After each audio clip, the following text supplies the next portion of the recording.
നമസ്കാരം. കല്യാണി രാവിലെ ഒരു ഓട്ടം കിട്ടി. സോമൻ ചേട്ടനെ ഒരു രാമായണം വായിക്കുന്നതിനിടെ അമ്പലത്തിലേക്ക് പോകാനായിട്ട് ഒരു ഓട്ടം കിട്ടിയത്. അപ്പം സ്വാമിച്ചേട്ടൻ്റെ കടയിൽ കയറി ഒരു ചായയൊക്കെ കുടിച്ചു. അതാണ്ട് ഇതാണ് സോമൻ ചേട്ടൻ. അതാണ്ട് അപ്രൻറ്റീസ് നിൽക്കുന്നു. സോമൻ ചേട്ടൻ്റെ അപ്രൻറ്റീസാണ്. അങ്ങ് സ്വാമിച്ചേട്ടന് ഒരാഴ്ചയായിട്ട് കട തുറക്കുന്നില്ല, അന്ന് ഗ്യാസ് ഇല്ലാഞ്ഞുകൊണ്ട്. ഇപ്പോൾ ഏതായാലും ടൈം ട്രാവൽ നടത്തി പുള്ളി ഒരു 30 വർഷം പുറകിലേക്ക് വന്നുകൊണ്ട് ഇന്ന് കട തുറന്നു. കുഴപ്പമില്ല, ചായയൊക്കെ നല്ല ചായയാണ്. ചെറിയൊരു പുക ചോയുണ്ട്, അതിപ്പോൾ സ്വാഭാവികം. ഒരു 10-30 വർഷം പുറകിലേക്ക് വന്ന പോലെ. ഇനിയിപ്പോൾ എല്ലാവരും ഇതൊക്കെ തന്നെ ആയിരിക്കും. എവിടാ ഇത് ഗ്യാസിന് വന്നു കഴിയുമ്പോൾ ദൂരെ കളയും. പണ്ട് വെള്ളപ്പൊക്കം വന്ന സമയത്തെ ഇങ്ങനെ 10-15 പേര് ഒരുമിച്ച് ഇങ്ങനെ താമസിക്കുമ്പോൾ അവിടെ ഭക്ഷണവും കാര്യങ്ങളൊന്നും ഇല്ലായിരുന്ന സമയത്ത് സന്നദ്ധ പ്രവർത്തകർ ഭക്ഷണം കൊണ്ട് വരുമ്പോഴേ, അയ്യോ ഞങ്ങളൊരു 10-15 പേരുണ്ട്, ഞങ്ങൾക്കൊരു ഇച്ചിരി ഭക്ഷണം തരണേന്നൊക്കെ പറയും. അന്നേരം പറയും, അയ്യോ 10 പേർക്കുള്ളതേ ഉള്ളൂ, അല്ലെങ്കിൽ 9 പേർക്കുള്ളതേ ഉള്ളൂ.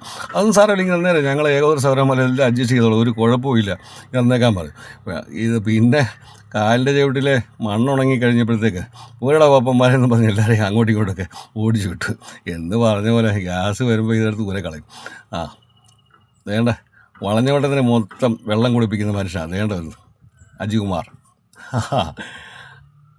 അവൻ്റെ വായിൽ നോക്കിയിരിക്കാൻ അങ്ങോട്ട് വാ. 7 മണിയാകുമ്പോൾ അവിടെ ചെല്ലണമെന്ന് പറഞ്ഞിട്ട് കയറി. ഞാൻ കാരണം ഇത് താമസിച്ചെന്ന് പറയില്ല. അക്കരയ്ക്കല്ലേ? വേണ്ട എത്തി, സ്ഥലമെത്തി, നിങ്ങൾ പറയുന്ന സ്ഥലമെത്തി. എന്താണ് ഇത്? അമ്പലമല്ലല്ലോ ഇത്, വീടാണല്ലോ. എന്താണ് പരിപാടി? ആണ്ടാണോ? ആണ്ടിന് വായിക്കാനാണോ? വേണ്ട അപ്രൻറ്റീസ് മുന്നേ ഇറങ്ങി. ഞാൻ അപ്രൻറ്റീസ് എന്ന് പറഞ്ഞാലും നല്ല സുന്ദരമായിട്ട് രാമായണം വായിക്കും. സോമൻ ചേട്ടൻ്റെ ശിഷ്യനാണ്. രണ്ടുപേരും കൂടെ പോകുന്നത്. ചേട്ടാ ഐശ്വര്യമായിട്ട് ഒരു 100 രൂപ നന്നാട്ടെ, ഐശ്വര്യമായിട്ട്. ഭഗവാനെ കാത്തോളണേ, പൊലിപ്പിക്കണേ. അപ്പോൾ ശരിയടാ. വൈകിട്ട് വിളിക്കണേ, ഞാൻ എത്തിക്കോളാം. ശരി.